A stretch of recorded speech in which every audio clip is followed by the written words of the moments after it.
we got our consent for the 150-bed Marriott Hotel. We're still waiting to have the site completely freed up. So some people might have noticed when they go past that the building next to us, which isn't ours, is being reclad due to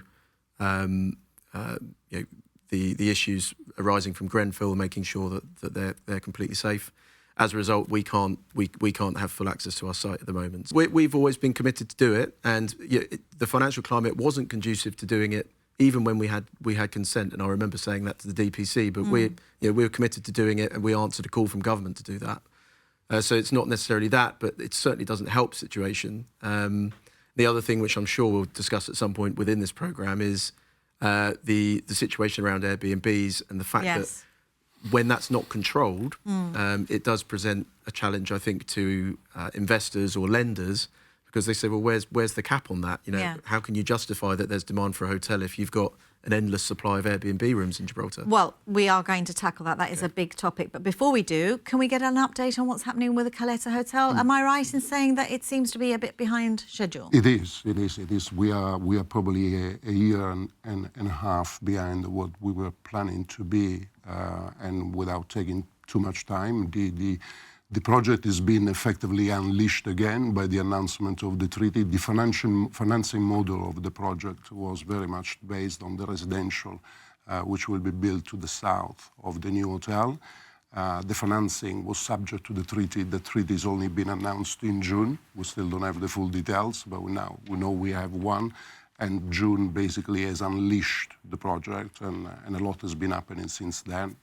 As we speak, there is micropiling testing happening on site, and a full team that is working on it. So yeah, watch the space.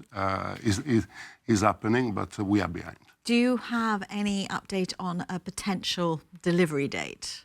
Yeah, everything going well. We plan to go out to tender sometimes in September or October, so end of the summer, which means if everything goes to plan, we can actually be breaking ground by January or February next year.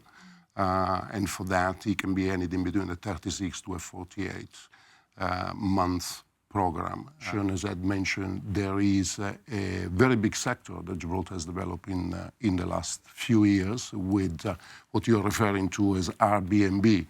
Airbnb is only one of the operators. There are many out there. We in the industry, we call it peer-to-peer accommodation.